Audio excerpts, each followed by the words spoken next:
ही मालिक हो, आप खुद परमात्मा हो, परम अक्षर ब्रह्म हो, सत्य पुरुष हो, और आपने यहां अपने आप को छुपा रखा है, आप ही परमात्मा है। और नानक साहिब जी को सुल्तानपुर शहर के पास एक बेई नदी बहती थी, अभी बह रही है वो, उसमें स्नान करने जाया करते आदरणीय नानक देव साहिब जी,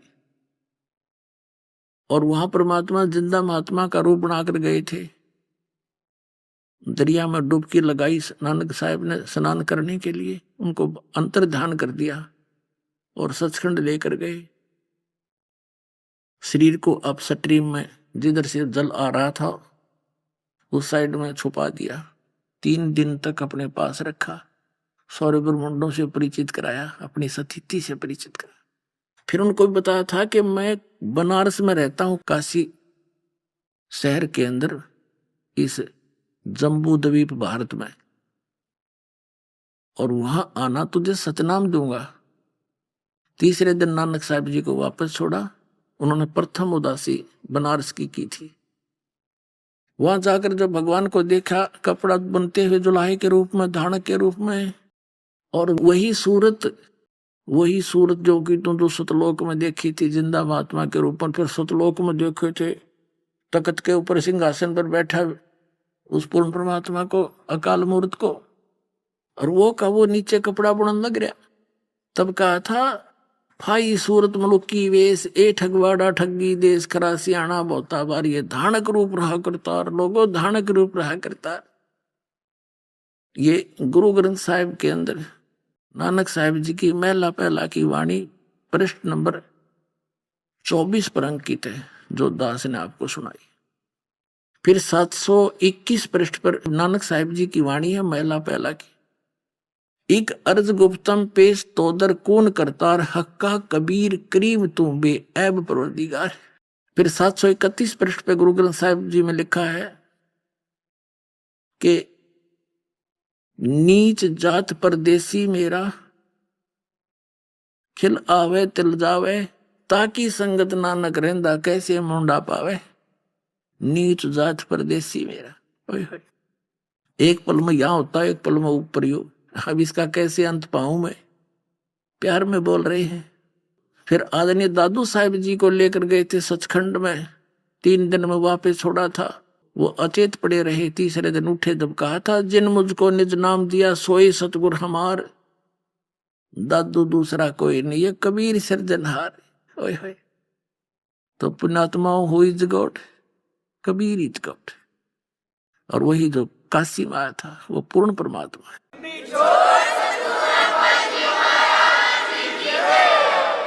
अब जैसे आज दिन में प्रसंग चला था कि काल भगवान जो यहाँ का मालिक है, जो केवल दुख दे सकता है, सुख नहीं दे सकता। हम उस ब्रह्म की पूजा करा करते थे, हम उसको निराकार मानकर उसी पर आश्रित थे। ये ऋषि महर्षि जितने भी देव, इवन ब्रह्मा विष्णु महेश जी भी इसी की पूजा करते थे। इसने प्रतिज्ञा कर रखी है कि मैं किसी भी साधना से किसी को दर्शन नहीं दूंगा। श्रीमद् भगवत गीता अध्याय नंबर 11 के श्लोक 47 और 48 में गीता ज्ञान दाता ये काल है, ये ब्रह्म है, जो 11वें अध्याय के 32वें श्लोक में कहता है कि अर्जुन मैं काल हूं और अब प्रवृत्त हुआ हूं इन सब का नाश करने के लिए। श्री कृष्ण तो पहले ही थे, श्री कृष्ण अगर बोल रहे होते तो ये कैसे कहते मैं अब प्रवृत्त हुआ हूं। वो ऐसी लीला करता है, सामने नहीं आता और अन्य रूप बना करके वो सब लीला कर देता है। श्री कृष्ण में प्रवेश करके महाभारत का नाश करवा दिया उसने। कृष्ण जी नहीं चाहते थे युद्ध हो, हृदय से मना कर दिया था उन्होंने, और युद्ध ना करने की भी कसम खा ली थी। तो इस काल ने कहा है 11वें अध्याय के 47 और 48 श्लोक में कि अर्जुन ये मेरा वास्तविक रूप है जो तूने देखा, मैं काल हूं, और मेरी इस रूप का दर्शन ना तो पहले किसी ने हुए तेरे से अतिरिक्त, ना और आगे कोई कर सकता, ना किसी वेदों में वर्णित विधि से, ना किसी यज्ञ से, ना जप से, ना तप से मेरे स्वरूप के दर्शन नहीं कर सकता। इति सिद्धम, वेदों में वर्णित विधि से, वेदों वाला ज्ञान गीता जी है ही, तो उनसे किसी भी क्रिया से इस ब्रह्म की प्राप्ति नहीं। ऋषि महर्षियों ने कुछ ओम नाम का जाप किया, फिर हठ योग किए, समाधि लगाने की चेष्टा की, उसे सिद्धियां तागी, प्रभु पाकी एक दूसरे तो ज्यादा सिद्धि दिखा गए, लेकिन भगवान नहीं मिला। निराकार बता दिया, भगवान निराकार दिखता है को नहीं। कबीर साहब कहते हैं खोजत खोजत था किया, खोजते खोजते थक गए, अंत कहा बेचून, आखिर में कह दिया निराकार है। भगवान साकार है, सब सदग्रंथों में प्रमाण दे दिया दास ने। तो कहने का भाव यही, इसने कहा किसी को मैं दर्शन नहीं देता। अब प्रसंग चल रहा है कि इस परमात्मा की भक्ति करते करते ये तो दुख दुख दे सके, सुख नहीं दे सकता है किसी को। जब यहां हाहाकार मचती है, परमात्मा आते हैं।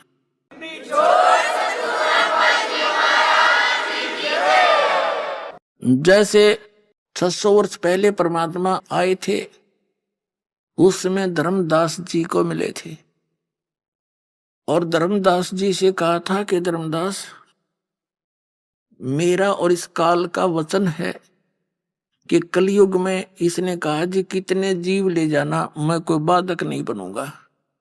तो धर्मदास जी ने कहा था भगवान, अब वर्तमान में कलयुग भी है और आप खुद मालिक भी आए हुए हो, ये कोई रास्ता ही नहीं दे रहा भगवान। जैसे मैं कितना दृढ़ था। धर्मदास जी एक सेठ थे, बड़े पैसे वाले व्यक्ति थे, भगवान की चागणी थी। श्री राम कृष्ण और शंकर भगवान विष्णु जी के कट्टर पुजारी थे, वैष्णव परंपरा से दीक्षित थे, जैसे हम सभी और आप थे पहले। और आगे कद होगा वो काम फिर, आज से कोई नहीं मान रहा आपकी। अब तो आपकी दया से कुछ लोगों में दया भी है, इंसानियत भी बची हुई है, और आप कह रहे हो आगे तो घोर कलयुग होगा, इंसान का कोई लज्जा नहीं रहेगी, कोई दीन धर्म नहीं रहेगा उनका, तो फिर कद पार होगा दाता। मेरे त्या बुद्धि में बात कुछ समा नहीं रही। आप तो खैर समर्थ हो, सब कुछ कर सकते हो, पर वो होगा कब? तो परमात्मा ने कहा कि तूने कबीर सागर में एक 100 वेद नाम का चैप्टर है, उसमें जो तूने लिखा है ना, 5500 वर्ष जब कलयुग बीत जाएंगे, मैंने बताया था तेरे को, उस समय मैं खुद आऊंगा धर्मदास। परमात्मा ने कहा था मैं खुद आऊंगा, और जब तक वो समय नहीं आ लेगा ना, 5500 वर्ष कलयुग बीत जाएंगे, तब तक तो मेरी यह बात कबीर सागर में लिखी हुई ऊट पटांग सी दिखेगी। और जब वो ठीक का समय आ जाएगा, निर्धारित समय आएगा, तब धर्मदास ये सारी सच्ची होंगी जो मैं आज तुझे बता रहा। पूरी पृथ्वी नाम लेवेगी, जितने प्राणी होंगे, चाहे हिंदू मुस्लिम सिख ईसाई जो भी हैं, यथार्थता से परिचित होकर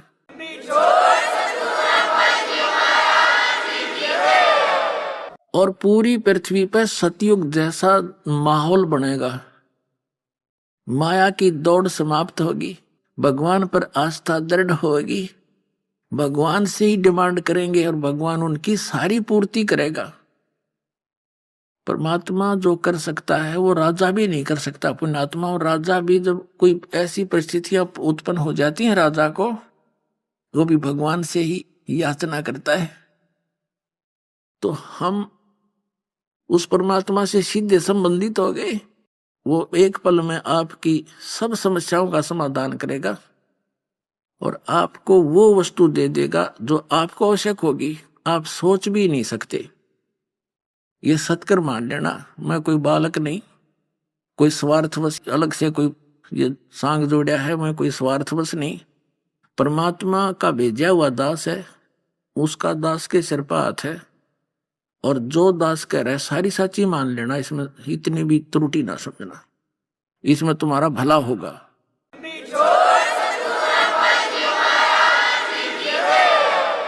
तो वो दिखाते हैं, थोड़ा सा आपको आपकी आत्मा में दृढ़ता आवेगी। एक 10-20 मिनट का सत्संग बड़े प्यार से सुनना। कबीर परमात्मा ने कहा था, जैसे काल ने कहा कि 12 पंथ करूं मैं साजा, नाम तुम्हारा ले करूं आवाजा, तब परमात्मा ने बताया था कि वो कौन कौन से पंथ होंगे 12, और उनमें क्या कुछ गतिविधियां होंगी वो तुझे बताता हूं। और धर्मदास जी ने लिपिबद्ध किया था उसी समय। ये है कबीर सागर, संपूर्ण 11 भाग, खेमरा श्री कृष्णदास प्रकाशन बंबई। कबीर सागर, ज्ञान सागर, प्रथम खंड, कबीर पंथी भारत पथिक, स्वामी युगलानंद बिहारी द्वारा परिकृत।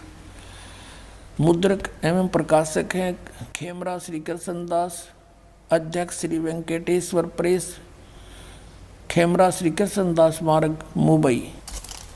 यह कबीर वाणी और पृष्ठ 136 पे। बोध सागर, कबीर वाणी, बोध सागर। और यहाँ देखिए, द्वादश पंथ चलो सो भेद। द्वादश पंथ काल फुरमाना, भूले जीव न जाव ठिकाना। ताते आगम कह हम रखा, वन समारा चूड़ामणि शाखा। प्रथम जग में जागू भरमावे, बिना भेद भेद वो ज्ञान चुरावे। दूसरा सुरत गोपाल, तीसरा मूल निरंजन, चौथा टकसार भेद, पांचवा ये छठा सतनामी पंथ। अब यहाँ से दिखाएंगे हम। ये है कबीर चरित्र नामक अध्याय है ये, और इसमें ये कबीर बोध ही है। 1870 पृष्ठ पे ये देखिएगा। ये गद्य भाग में है, वो पद्य भाग में था। इसे अच्छी तरह समझ में आएगा। कबीर साहब के पंथों का वृंतांत। नंबर 1, नारायण दास जी का पंथ। ये कबीर पंथियों ने फेरबदल कर दिया। ये है चूड़ामणि जी। ये कबीर पंथियों ने थोड़ी सी फेरबदल करने की चेष्टा की है। ये होना चाहिए था प्रथम चूड़ामणि, क्योंकि नारायण दास जी जो धर्मदास जी के प्रथम पुत्र थे वो तो काल के दूत थे। उन्होंने तो परमात्मा के ज्ञान को स्वीकार ही नहीं किया था कबीर साहब के को। इसलिए तो परमात्मा ने दूसरा पुत्र भेजा चूड़ामणि जी, जिसको बाद में मुक्तामणि भी कहने लगे। तो ये प्रथम होना चाहिए चूड़ामणि।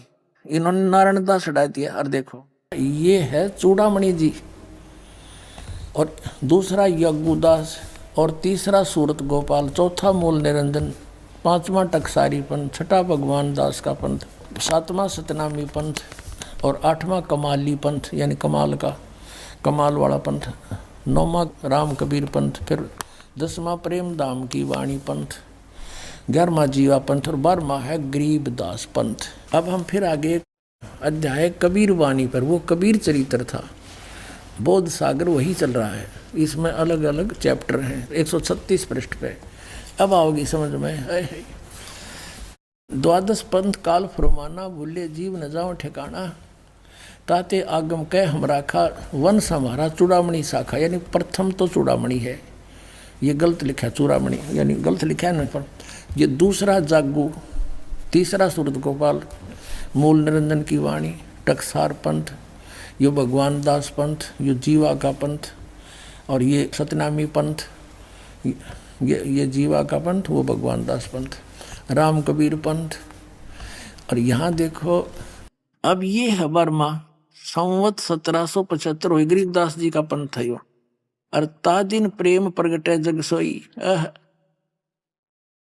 अब 137 पृष्ठ पर आ गए। आज्ञा रहे ब्रह्म बोध लावे, आज्ञा रहे ब्रह्म बोध लावे, कोली चमार सबके घर खावे, साख हमारी ले जीव समझावे, असंग जन्म छोड़ नहीं पावे। बर्म में पंथ प्रगट हो बाणी। ये बर्म में पंथ का जिक्र चल रहा है। बर्म में पंथ प्रगट है बाणी होवे, है होता यू है। और शब्द हमारे की निर्णय ठानी, अस्थिर घर का मरम न पावे।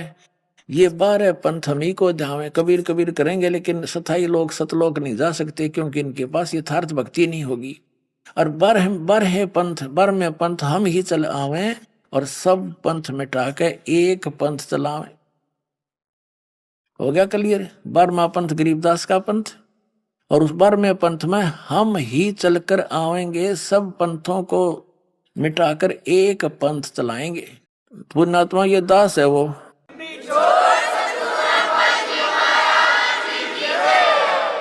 परमात्मा नहीं आए, अपना दास भेज दिया। सिर पर पंजाब उनका जो कहते हूँ 100 छल छिद्र करें, वह स्वयं अपनी लीला को छुपा कर सब काम कर जाते हैं, उनको पहचान नहीं सकते भगवान है कि मानस। तो जैसे आज तो 600 वर्ष पहले जो लीला मालिक कर गए थे, उन्होंने कोई सपने में भगवान नहीं मान सकते, परंतु तो भगवान थे ही थे। आज सारे गुण प्रकट हो गए। तो परमात्मा ने कहा था कि बार में पंथ में हम आएंगे। ये गरीबदास पंथ में प्रकट हुआ वाणी। गरीबदास जी को परमात्मा सचखंड लेकर गए, उनको वापस छोड़ा, उनके अंदर अपना यथार्थ ज्ञान फीड कर दिया जो दास के पास उपलब्ध है। वैसे तो गरीबदास पंथ में सबके पास उनकी वाणी उपलब्ध है, लेकिन वो समझ नहीं सके उसको, उनको कख नहीं पता। गरीबदास पंथ वाले तो कबीर साहब को और गरीबदास जी को विष्णु जी का अवतार बताते हैं। बता खाक ज्ञान उनका, प्रमाण दिखाएंगे आपको समय आने पर। तो यह पता है कि ये 12 पंथ हमी को द्यावे, अस्थिर घर का मरम नहीं पावे, और साख हमारी लिए जीव समझावे, असंग जन्म ये छोड़ नहीं पावे। 12 पंथ इवन गरीबदास पंथ वाले तक। गरीबदास जी का पंथ चल लिया तभी वाणी प्रकट हुई, और वो स्थायी स्थान पा ही नहीं सकते। फिर बताया कि उस गरीबदास का जब पंथ चल चुका होगा और 5500 वर्ष कलयुग बीत चुका होगा, तब ये बात सारी सेट होंगी, उस समय करेंगे हम। तो बर में पंथ हम ही चलावें और सब पंथ मिटा के एक पंथ चलावें, तो दास का निकास उस बर में पंथ गरीबदास जी से हुआ है, गांव छुड़ाने वाले से।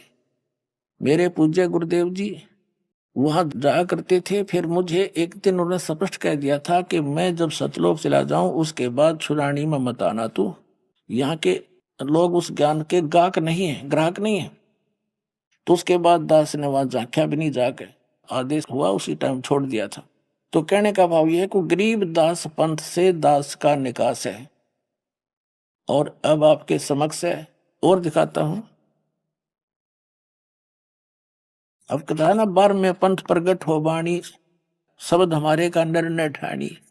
ये असंग जन्म छोड़ नहीं पावे, ये 12 पंथ हम ही को ध्यावे, कबीर कबीर करेंगे, लेकिन इनके पास मूल ज्ञान नहीं होगा, क्योंकि वो हमने छुपा रखे हैं। क्या बताया आगे परमात्मा ने, देखिए ये कबीर बानी बोध सागर 137 पृष्ठ पर पढ़ रहे हैं। बर में पंथ हम ही चल आवे, सब पंथ मिटा के एक ही पंथ चलावे। अब कहते प्रथम चरण कलयुग निर्याना, तब मगर मांडो मैदाना। अब यहां स्पष्ट कर दिया भगवान ने, कबीर साहब ने, कि प्रथम कलयुग का वो चरण होगा जब मैं मगर से सह शरीर को लीला करूंगा। वहां पे सह शरीर गए थे मगर से, तो वो तो प्रथम चरण। और पुण्यात्मा अब चल रहा है बीच का चरण है, बीचली पीढ़ी अब है। जब 5500 वर्ष बीत जाएंगे तब बीचली पीढ़ी आओ। लास्ट में अंतिम चरण, उसमें तो कृत गणी जीव हो जाएंगे, भक्ति करेंगे नहीं, और सब मांसाहारी बकवादी लोग हो जाएंगे। कोई कलम का लिखा मानेगा नहीं। आगे हजारों वर्षों के बाद की बात है ये। अब तो एक बार पुणे सतयुग जैसी सतीथि होगी एक बार इस पूरी विश्व में। परमात्मा का आदेश है, उसका हुक्म कोई टाल नहीं सकता। जो उसने बोल दिया फाइनल है। जो सारे ब्रह्मांड उसके एक वचन से चल रहे हैं।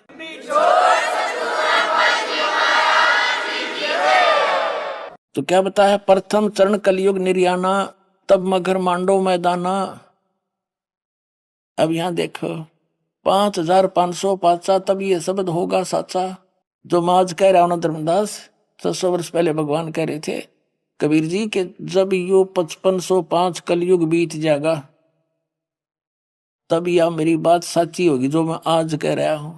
अब देखो फिर क्या बताया है कि धर्मदास मेरी लाख दुहाई, मूल शब्द कई बार न जाई।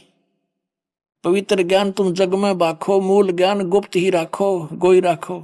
ये मूल है, भूल नहीं। मूल ज्ञान जो बाहर पढ़ी बिचली पीढ़ी, वन सांसनी तरही। और 33 अरब ज्ञान हम बाख्या, मूल ज्ञान गोई यानी गुप्त राख्या। मूल ज्ञान तुम तब लग छुपाई, जब लग द्वादश पंथ मिटाई है। परमात्मा ने कहा था जब तक ये 12 पंथा का अंत नहीं हो ले, तब तक इस ज्ञान का जिक्र मत करना, और इसको छुपा के रखना, फिर प्रकट करेंगे। तो पुण्यात्माओं अब ये तो क्लियर हो गया। इन 12 पंथों में जो 12वां पंथ है गरीबदास जी का, उसमें से ही प्रकट होऊंगा मां का आगे चल के। और फिर सब पंथों को एक करके और सब एक ही पंथ चलाएंगे। पूरे विश्व में मेरा ही गुणगान होगा और ज्ञान नहीं रहेगा।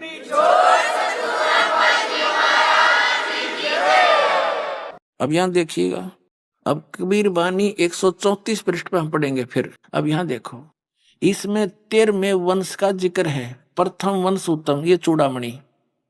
दूसरा वंश अंकारी, तीसरा वंश पर प्रचंड, चौथे वंश बिरहे, पांचवा वंश निंद्रा, छठे वंश उदास, सातवें वंश ज्ञान चतुराई, आठवें द्वादश पंथ विरोध, नौवें वंश पंथ पूजा, 10वें वंश प्रकाश, 11वें वंश प्रकट पसारा, 12वें पंथ प्रगट होए उजियारा। 12वें पंथ यानी गरीबदास के जी के द्वारा मेरी थोड़ा बहुत उजियारा होगा। गरीबदास जी ने कहा है, अनंत कोट ब्रह्मांड का एक रति निभार, सतगुरु पुरुष कबीर है कुल के सृजनार। हम सुल्तानी नानक तारे, दादू को उपदेश दिया, जात दुलाहा भेद नहीं पाया, का सीमाएं कबीर हुआ। अब ये उजियारा सा कर दिया, लेकिन गरीबदास वाले नहीं समझ सके इसको, कोई भी नहीं समझ सके आज तक। वो कबीर साहब को विष्णु जी का अवतार मानते, होगी बात फेल सारी। तो उजियारा सा तो उन्होंने कर दिया, लेकिन क्लियर नहीं हुआ। अब इस 13वां ये दास है, ये देखो, 12वां वंश प्रगट हुए उजियारा, और 13वें वंश मिटे सकल अंधियारा। ये दास है, सारा अंधेरा हटा देगा।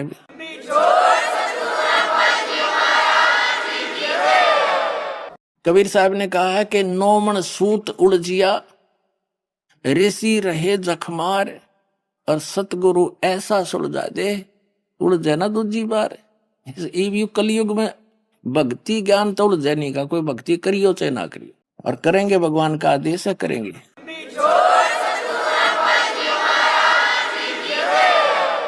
अब आगे दिखाते हैं आपको, यहां देखना 171 पृष्ठ पे, 171 पृष्ठ पे सौषम वेद बोध में ये देखिएगा, दोहा।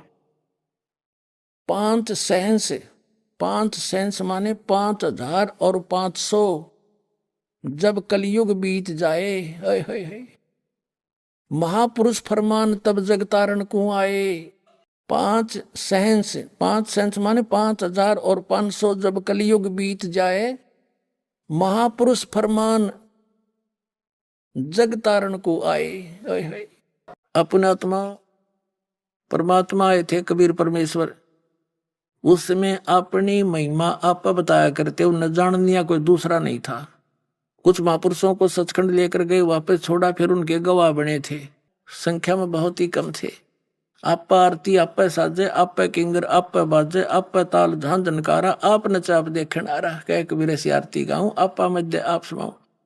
तो अपनी महिमा हमने आप बतानी पड़े है। ये दास उस परम पिता का भेजा हुआ वो हंस है, जो आप सबको पार करने का एक मंत्र देगा। पार तो करेंगे कबीर साहब, लेकिन दास आपको वो जड़ी दे देगा, जिसके प्रयोग से आपको यहाँ भी सुख और पूरे परिवार की रक्षा करेगा। भगवान आपकी सब दुखों को दूर करेगा आपका पहले, और फिर सतलोक ले जाएगा, जहाज में बैठा कर ले जाएगा आपको। ये याद रखना बात।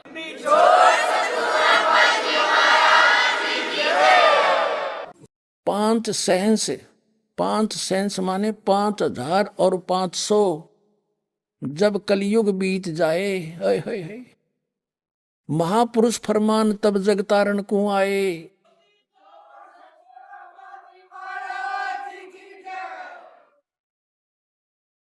5 सहंस, 5 सहंस माने 5000 और 500, जब कलयुग बीत जाए, महापुरुष फरमान जगतारण को आए। कि एक महापुरुष आवेगा पूरे विश्व को पार करने के लिए, उसके पास वो फरमान होगा, वो आदेश होगा मेरा। कबीर साहब कहते हैं, हिंदू तुर्क आदिक सब जेते जीव जहान, सत नाम की साख गह ये पावे पद निर्वाण।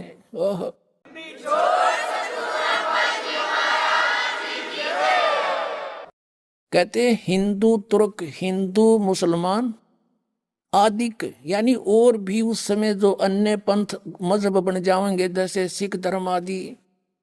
कहते आदि माने और भी जितने भी हम डिवाइड हो जाएंगे, सब हिंदू मुसलमान आदि सब जेते जीव जहान, और सतनाम की साख गहें पावे पद निर्वाण। यानी सतनाम को समझेंगे, उसकी महिमा से साख से परिचित होंगे, उसको प्राप्त करके, और वो फिर वो पूर्ण मोक्ष पद प्राप्त करेंगे, सतलोक चले जाएंगे, जहां जाने के बाद कभी मृत्यु नहीं होती। फिर क्या कहा है, जब मेरा ये समय आएगा ना, 5500 वर्ष कलयुग के बीतेंगे, तब वो कैसे मिलेंगे सभी पंथ, एक कैसे होंगे, किस गति से होंगे, देखिएगा। यथा सरित गण आप ही मिले सिंधु में धाये, सत सुकृत के मध्य में सभी पंथ समाये। ओए होए होए, आप जी को बताया था कि 12वें पंथ हम ही चलावे, कबीर साहब ने कहा, और सब पंथों को मिटा के एक पंथ चलावे।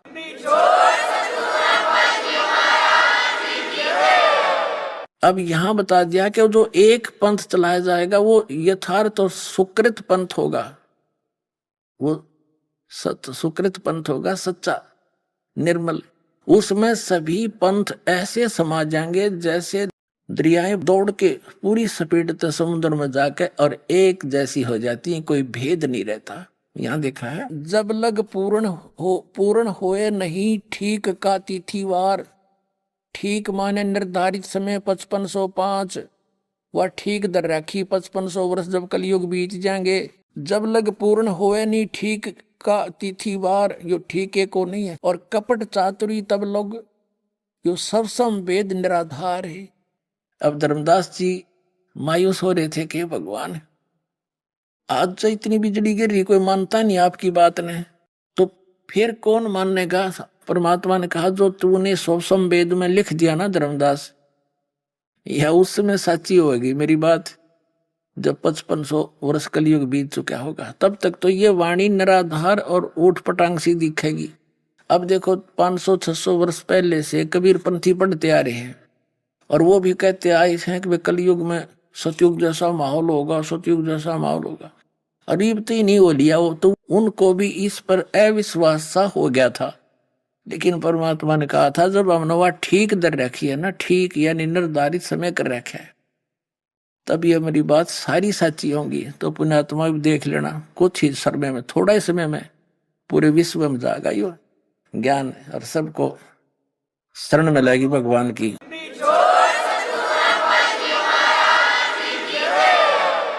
जब लग पूर्ण होए नहीं ठीक का तिथिवार, ठीक माने निर्धारित समय 5505, वह ठीक दर राखी 5500 वर्ष जब कलयुग बीत जाएंगे।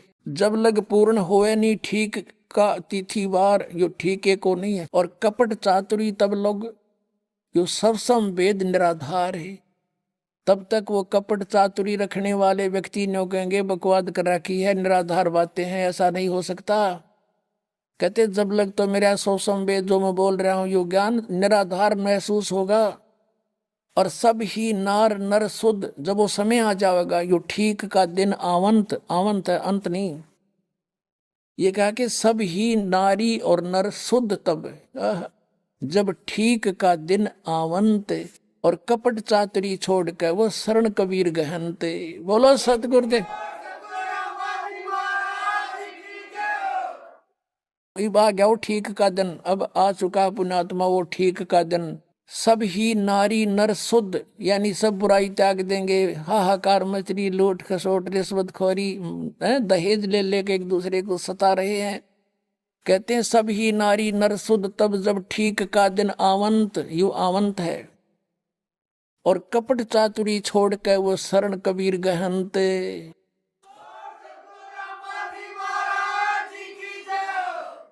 अब क्या बताया है कि एक अनेक हो गए, मेरी प्यारी आत्मा भिन्न भिन्न मजहबों में बट गई, एक अनेक हव गयो, और पुन अनेक हो एक, सब मिलकर फिर एक होएंगे, और हंस चले सतलोक को सब सतनाम की टेक।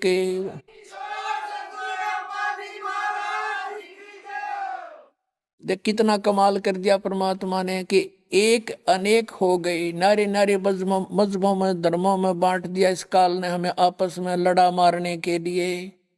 कहते हैं फिर पुण्य अनेक हो एक, सब मिलकर फिर एक होएंगे, और हंस चले सतलोक को सब, सारे के सारे सतलोक में जाएंगे सतनाम की टेक, सतनाम के सहारे।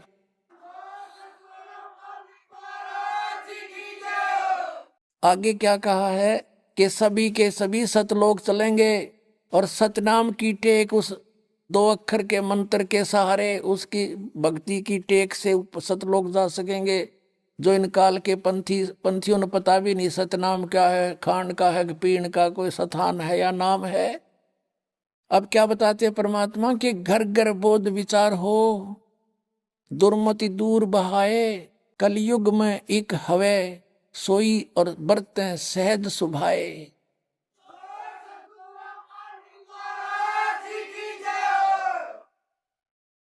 अब देखो परमात्मा ने क्या कहा है कि घर घर बोध विचार हो, दुर्मति दूर बहाए, और कलयुग में एक होकर सब बरतें सहज स्वभाव। ओह, यानी उस कबीर परमेश्वर की शरण में आ जाएंगे इस दास के माध्यम से नाम लेकर, और सभी की आत्मा निर्मल हो जाएगी।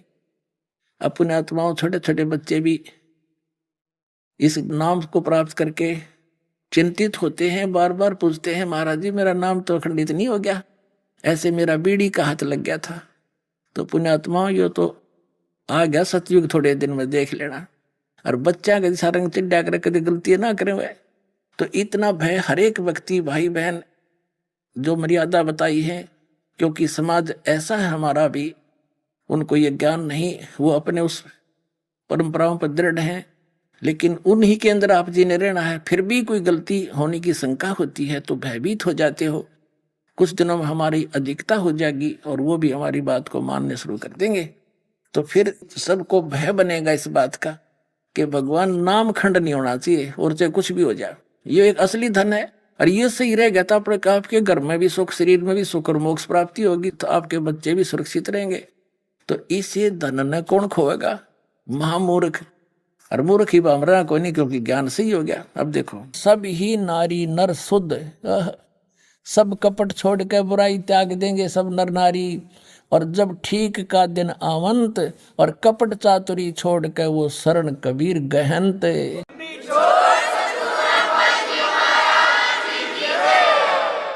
पूरे विश्व में लिखा परमात्मा ने कि सब एक हो जाएंगे। क्या लिखा है कि एक अनेक हव गए और पुनः अनेक हो एक, हंस चले सतलोक को सब सत नाम की टेक।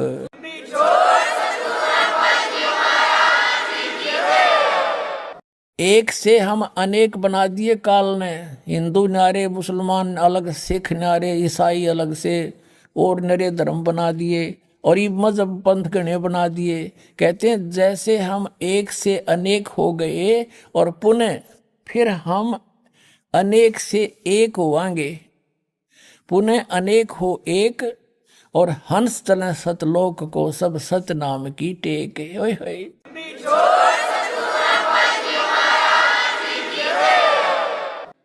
सब में सहज स्वभाव माने कोई भी छल कपट नहीं करेगा। जैसे सतयुग जैसा माहौल होगा, सब प्यार से रहा करेंगे, भगवान से डरने वाले होंगे हैं, और दुखी की मदद किया करेंगे अपने भाई बहन की, जो भी कोई दुखी दिखेगा। जैसे आज से 50 वर्ष पहले हम देखा करते थे, गांव में कोई भी किसी को किसी प्रकार का कोई आर्थिक भी दुख होता तो गांव के व्यक्ति तुरंत पहुंच जाया करते और कहा करते भाई चिंता ना करिए, तुम्हारा भाई बंद है, किसी चीज का भाव नहीं रहने देंगे, और उसका दिल खुश हो जाता था।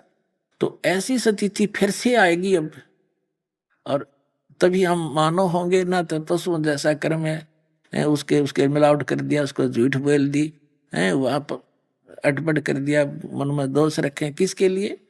अपने बच्चों को सुरक्षित रखने के लिए, उनको सेठ बनाने के लिए। कल आप भी मर सकते हो, बच्चे भी चले जाओ, फिर वो क्या काम आया आपका धन?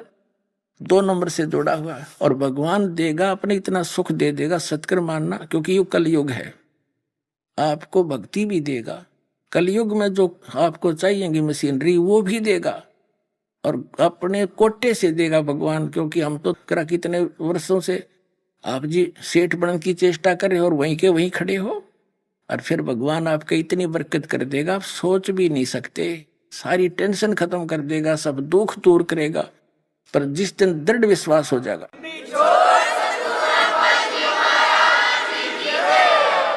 परमात्मा कहते हैं भाई कह कबीर सुनो भी साधो, मैं तो हूं विश्वास में, जिस दिन तुम मेरे पर विश्वास कर लोगे कि Kabir is God nothing else, आत्मा मान जाएगी, उस दिन से देखना परमात्मा के दो हाथ आपको न्यारे सुख देगा, न्यारे न्यारे, प्रतिदिन गिन नहीं सकते आप।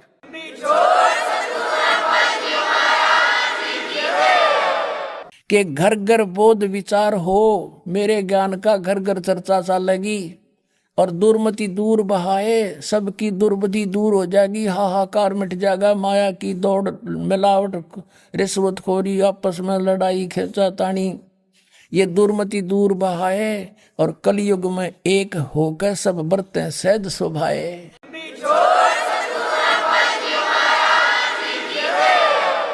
कहते मेरे ज्ञान का घर घर में विचार चला करेंगे, और उससे सबकी दुर्मति दूर हो जाएगी, सब प्यार से रहा करेंगे, पता लग जाएगा हम एक पिता की संतान है, ना सास बहू लड़ेगी, ना पड़ोसी के साथ झगड़ा होगा, कोई मुकदमा नहीं होगा। और कहते हैं कलयुग में एक होकर सब बरतें सहज सुभाए, सब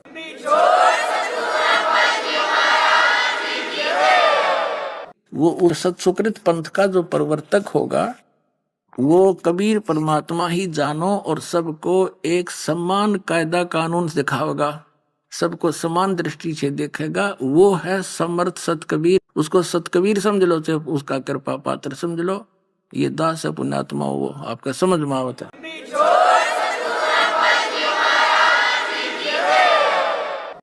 तो आप जी को ये विश्वास कराना है कि जब आपको ये विश्वास हो जाएगा सचमुच यह बात ज्यों की त्यों है, तो आप निरसंशय होकर और किसी से भ्रमित ना होकर के इस मार्ग को ग्रहण कर लोगे। उसके लिए प्रमाण दिखाते हैं, देखिएगा। जय गुरुदेव की अमर वाणी भाग 2। अब ये देखो एक मंदिर का लटकटवा दिया, क्या काम होगा इसके मेरे पास है। यह देखिए पुण्यात्मा थे उस समय, इनकी दिव्य दृष्टि काम करे थी। अब ये कहाँ से छपी है ये देखते हैं। ये है ये महात्मा जी परम संत तुलसीदास जी, और इनका हाथ में भी कोई रोग लगा हुआ है, पैरों में भी गड़बड़ बता रहे हैं। अब प्रकाशक हैं दिव्या शर्मा, 88 साकेत कॉलोनी, मथुरा उत्तर प्रदेश, यहाँ से छपी है। ये देखिएगा 59 पर यानी 59 पर ये शाकाहारी पत्रिका है, और ये 28 अगस्त 1971 को इसने ये स्टेटमेंट दी है, इसमें शाकाहारी पत्रिका में छपी है 28 अगस्त 1971 को। ये देखिए 28 अगस्त 1971 की स्टेटमेंट छपी है। महापुरुष का जन्म भारतवर्ष के एक छोटे से गांव में हो चुका है। कब? ये 28 अगस्त 1971 को ये कह रहा है, वो उसका जन्म हो लिया, वो जन्म हो चुका है।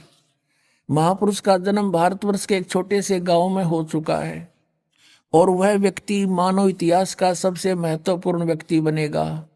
उसे जनता का इतना बड़ा समर्थन प्राप्त होगा कि आज तक किसी को नहीं मिला है। वह महापुरुष नए सिरे से विधान को बनाएगा, और वह विश्व के संपूर्ण देशों पर लागू होगा। उसका एक झंडा होगा, उसकी एक भाषा होगी।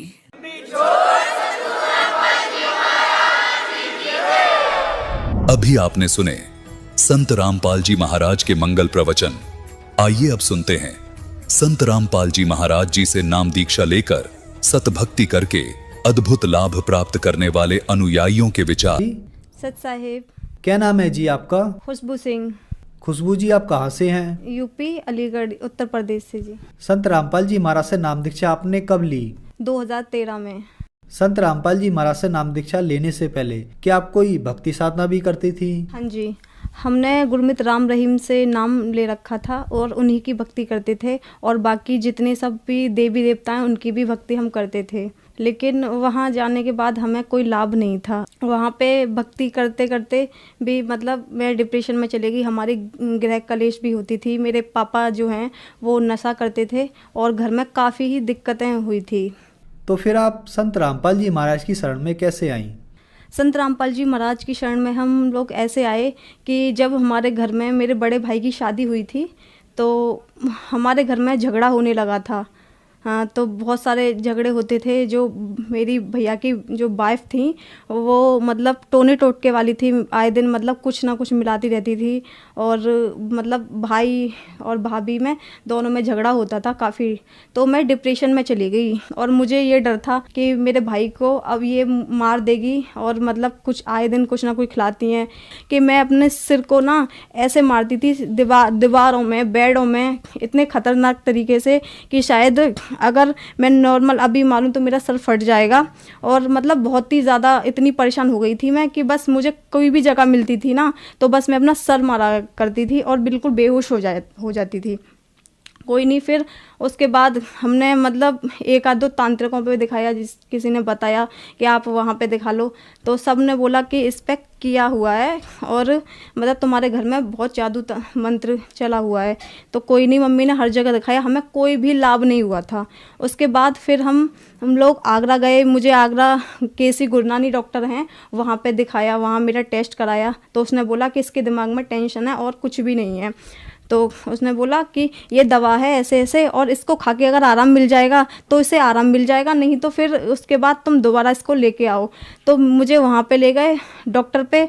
डॉक्टर के लाने के बाद उसी रास्ते से फिर हम मतलब जो मेहंदीपुर बालाजी हैं वहाँ पे मतलब मेरी मम्मी, मेरे भाई और मेरे भाई के कुछ दोस्त थे, वो वहाँ पे हम लोग गए बालाजी। वहाँ पे मतलब जो भी पूजा होती है वो सब वहाँ पे किया। मुझे वहाँ पे भी कोई लाभ नहीं था। मैं वहाँ पे भी ऐसे ही सर पटक रही थी, भाग रही थी, सबको मारती थी। जो भी रास्ते में मुझे मिलता था मैं उसको पीटती थी बुरी तरीके से। तो इस तरीके से मुझे मेरे घर वाले मतलब कभी कपड़े से बांध कर या फिर दोनों हाथ पकड़ के मुझे हर जगह ऐसे ले जाया करते थे। कोई नहीं, फिर वहाँ से आ गई। तो मेरी दीदी के ससुर संत रामपाल जी महाराज का सत्संग देखा करते थे। तो उन्होंने बोला कि अगर आप लोगों की मर्जी हो तो एक बार संत रामपाल जी महाराज ऐसे ऐसे हैं बरवाला में, और वो मतलब कितनी भी मतलब भयंकर से भयंकर बीमारी हो या कुछ भी ग्रह कलेश हो, कुछ भी हो, कितना भी कुछ भी कराया हो, वहाँ पे सब लोग ठीक हो जाते हैं। तो मेरी मम्मी ने बोला कि ठीक है, हमने हर जगह दिखा लिया, हमने हर तांत्रिक पे दिखा लिया, डॉक्टर पे दिखा लिया, सब ने बस ये दवा दे देते हैं लेकिन कोई हमें लाभ नहीं था। मुझे बस यही प्रॉब्लम थी कि मुझे एकदम मतलब बेहोशी आती थी और मैं अपना सिर पकड़ के मतलब दीवारों में, बेडों में, जो भी जगह मुझे मिलती थी मैं हर जगह मारती थी अपने सिर को। कोई बात नहीं, फिर उसके बाद मेरी मम्मी ने प्लान बना लिया कि अब मुझे कुछ नहीं सुनना और क्या कहते हैं ऐसे तो बहुत ज़्यादा परेशानी हो जाएगी। और क्या कहते हैं हम लोग संत रामपाल जी महाराज के मतलब जाएंगे आश्रम में और वहाँ से नाम उपदेश लेंगे। तो भी हम मतलब बोल दिया था मम्मी ने, लेकिन फिर भी नहीं जा पाए। हमने बाद में बोल दिया, मेरा भाई बोला ठीक है चलेंगे, लेकिन हम लोग नहीं जा पाए। फिर उसके बाद दूसरे दिन एक मतलब चलता फिरता बाबा आया और वो बोल रहा था कि मतलब तुम्हारे बेटे को 6 महीने का दिया हुआ है और 6 महीने के अंदर अंदर ये मर जाएगा। कोई बात नहीं, ये बात मैं सुन रही थी, मुझे होश आता था और इसी बात को सोचते सोचते मैं एकदम मतलब बहुत ज़्यादा परेशान हो गई, बहुत ज़्यादा, इतना कि मेरा दिमाग मुझे खुद नहीं मालूम कि उस टाइम पर कहाँ चला गया। कोई बात नहीं, हम नहीं गए। फिर हमने उस बाबा से पूजा कराई अपने घर में और मतलब जो भी उसने बताया वो सब किया। भैया का कॉल आया, आपने कुछ घर में कराया है? कि हाँ कराया, कि मुझे परेशानी हो रही है बहुत ज़्यादा। तो मेरी मम्मी बोली कि अच्छा ठीक है भाई। तो मेरी मम्मी ने उनको बोला कोई भी नहीं, और ज़्यादा हम इतने घिर गए थे कि हमें सिर्फ, मैं तो उस टाइम पे ये सोचती थी कि हम तो या तो मर जाएं या फिर मतलब भगवान हमारा ये सब मतलब जो कष्ट है वो मतलब दूर कर दे। जो राम रहीम थे उनके सत्संग में जाते थे, मैंने लेटर लिखा था, मैंने कहा मेरे लेटर को कोई वहाँ तक पहुँचा दे, लेकिन कोई भी पहुँचाने वाला नहीं था। मैंने मतलब साईं बाबा को मैं ज़्यादा मानती थी, मैंने वहाँ भी प्रार्थना की लेकिन कोई भी लाभ नहीं था। जितने भी देवता सबसे मैंने वो संकल्प किया, भगवान मतलब मेरा जो दुख है वो कैसे भी आप दूर कर दो, कुछ भी नहीं हुआ। फिर उसके बाद एक और तांत्रिक हैं, हम दूसरे दिन वहाँ पे किसने बताया तो उनके पास भी गए। उन्होंने बोला कि इसको टोने दिए गए हैं और 2 घुल चुके हैं और अभी 4 बाकी हैं। तो मुझे और टेंशन हो गई, मुझे हर जगह दिखाया, कुछ भी लाभ नहीं है। उस दिन फिर मेरी मम्मी बोली कि अब हमें कहीं नहीं जाना, हमें संत रामपाल जी महाराज के आश्रम में जाना है और मुझे कुछ भी दिखाई नहीं दे रहा, मुझे पता है अब कोई भी नहीं है, अब वहीं लास्ट चांस है और वहीं पे हम जाएंगे। तो हम उसी रात को हम, मेरा भाई, मेरी मम्मी, हम निकल गए। हम लोग दिल्ली पहुँचे। मेरी दीदी सुल्तानपुरी में रहती है, तो उनके घर पे गए। फिर दूसरे दिन उनके सास ससुर हमारे साथ आश्रम में गए। वहाँ से संत रामपाल जी महाराज का हमने नाम उपदेश लिया। खुशबू जी, संत रामपाल जी महाराज से नाम दीक्षा लेने के बाद क्या आपको लाभ भी प्राप्त हुए? हाँ जी, सबसे पहला लाभ तो मेरा ये था कि आध्यात्मिक लाभ हुआ मुझे। फिर दूसरा लाभ, जो मेरी मतलब परेशानी थी, जैसे मैं पागल हो गई थी, सबको मारती थी, पीटती थी, किसी को भी सिर अपने दीवार में मारा करती थी बहुत खतरनाक तरीके से। तो मैंने जैसे ही संत रामपाल जी महाराज से नाम उपदेश लिया, उस दिन के बाद मतलब मैंने सबको मारना पीटना बंद कर दिया। फिर 1 महीने बाद मेरा भाई, मेरी सामने मतलब आंटी रहती हैं वो, और मेरी मम्मी और हम लोग गए संत रामपाल जी महाराज के आश्रम में। तो वहाँ पे आशीर्वाद मतलब दे रहे थे संत रामपाल जी महाराज। तो जैसे ही संत रामपाल जी महाराज ने मेरे सिर पे हाथ रखा, तो मतलब मुझे उस टाइम पे ऐसा लगा था जैसे मेरे शरीर में से कुछ निकल के गया है, मतलब एकदम हल्का सा और बहुत ही ज़्यादा, मतलब मैं ऐसा फील कर रही थी कि अब तो मैं बिल्कुल ठीक हो गई। तो फिर जैसे मैं मतलब मेरी मम्मी मुझे देख रही थी, मैंने बोला कि मैंने तो संत रामपाल जी महाराज से आशीर्वाद ले लिया। मेरा जिस टाइम पे मैंने आशीर्वाद लिया था उस टाइम पे मेरा चेहरा मतलब टेढ़ा था। गुरुजी ने मेरे सिर पे जैसे ही हाथ रखा वैसे ही मेरा जो मतलब फेस था वो ठीक हो गया और मुझे मतलब लगा कि हाँ अब मैं ठीक हूँ। फिर मैं अपनी मम्मी के पास गई तो मम्मी ने बोला आशीर्वाद मिल गया? कि हाँ जी मिल गया। तो उस दिन के बाद मैं आज तक ठीक हूँ संत रामपाल जी महाराज की दया से। संत रामपाल जी महाराज की दया से फिर मुझे एक और लाभ हुआ कि मुझे थायराइड हुआ था। 15 दिन तक मेरी दवा चली, मुझे कोई भी आराम नहीं था, कुछ भी आराम ही नहीं हो रहा था। मैं दवा तो खा रही थी लेकिन मुझे डर था, पता नहीं क्या हो गया, मेरे को कोई आराम नहीं मिल रहा। उसके बाद 15 दिन बाद जब 16वें दिन मैं अपने चाचा के बेटे के लिए हॉस्पिटल लेके गई, मम्मी भी मेरे साथ थी, तो डॉक्टर ने बोला कि आपको एडमिट होना पड़ेगा। तो मैं डर गई, मैंने कहा एडमिट होना पड़ेगा, मेरे तो एग्ज़ाम है, मैं एडमिट नहीं हो पाऊँगी। कि आप एडमिट उसकी बात कर रहे हो एग्ज़ाम की, आपकी जान खतरे में, आपकी बीमारी पता नहीं चल रही और आपका वेट लेस होता जा रहा है। मेरे में उस टाइम पे 27 kg वेट था। तो डॉक्टर ने बोला आपको एडमिट होना ही है। मैंने कहा ठीक है, मैं अपने भाई से बात करती हूँ अभी। तो मैंने अपने भाई से बात की बाहर आके, भाई ऐसे ऐसे बोला है डॉक्टर ने एडमिट की, कि ठीक है हो जा। मैंने मम्मी को मना कर दी, मैं एडमिट नहीं होंगी, मुझे घर ले चलो। फिर मेरे बीच वाला भाई बोला, मेरा भाई है मेरे से बड़ा है, वो बोल रहा है और सब लोग बोलते हैं तुम्हारे गुरुजी तो बड़ी बड़ी बीमारियों को ख़त्म कर देते हैं। तो उसने बोला कि प्रार्थना लगा लो। जैसे ही मैंने वो लेटर में अपनी जो भी परेशानी थी वो मैंने सब लिखी। तो जब मैं लिख रही थी तो गुरुजी से, संत रामपाल जी महाराज से मेरी ये अरदास थी, बंदी छोड़, मुझे एडमिट ना होना पड़े, आप तो बड़ी बड़ी बीमारियों को ख़त्म कर देते हो और मुझे बहुत डर लग रहा है। मैं कभी नहीं हुई, इतनी पहले भी इतने केस हुए हैं, मैं कभी डॉक्टरों के पास एडमिट नहीं रही, लेकिन अभी भी मेरे को एडमिट नहीं होना। तो मैं लिखते लिखते बस इतनी सही हो गई थी उस टाइम पे मैं कि ये हो रही थी कि मैं बैठ सकती हूँ अब। जहाँ मुझे खड़ा नहीं हुआ जा रहा था वहाँ मतलब मैं सब कुछ कर रही थी, खाना पीना भी खा लिया मैंने, वो लेटर लिखते कहते हैं। फिर और यहाँ पर गुरुजी ने मुझे दर्शन दे दिए थे कि मतलब आशीर्वाद दिया है, गुरुजी सत्संग कर रहे हैं और मुझे आशीर्वाद दिया और मैं उसी टाइम पे ठीक हो गई। और अभी तक मैंने कोई थायराइड की कोई भी दवा नहीं खाई, एक टैबलेट नहीं खाई, अब मुझे कुछ भी प्रॉब्लम नहीं है थायराइड की। अब मैंने टेस्ट भी कराया, मुझे कोई बीमारी नहीं है। डॉक्टर मानने को भी तैयार नहीं हो रहा था कि मतलब तुम ठीक कैसे हुई, ऐसा क्या खाया है। मैंने कहा कुछ नहीं खाया और मैं आपको क्या बताऊं, हमारे गुरुजी हैं ऐसे ऐसे, और उनका बस मैंने मतलब अरदास की और आज मैं ठीक हूँ गुरुजी की दया से। और संत रामपाल जी महाराज से नाम उपदेश लेने के बाद मैंने ITI का फॉर्म भरा था, तो मैं टेस्ट देने नहीं जा पाई, मेरे भाई का एक्सीडेंट हो गया। फिर क्लास की बारी आई तो भी मैं मतलब नहीं जा पाई क्योंकि उस टाइम पर मेरा भाई बेड रेस्ट पे था, तो नहीं जा पाई। लेकिन मेरे उस टाइम पे मन में ये थी कि गुरुजी बोलते हैं बेटा आपका काम है भक्ति करना, बाकी सब तो भगवान संभालते हैं। तो मैं उस टाइम पे ये सोच ही रही थी कि मतलब गुरुजी करेंगे, अगर गुरुजी को करानी होगी ये तो मेरी करा देंगे। लेकिन मेरे मन में ये थी कि मुझे करनी है, गुरुजी बस तुम जानो वो कैसे करनी है। जब मतलब एग्ज़ाम की बारी आई तो भी नहीं जा पाई, टेस्ट की हुई तो भी नहीं जा पाई।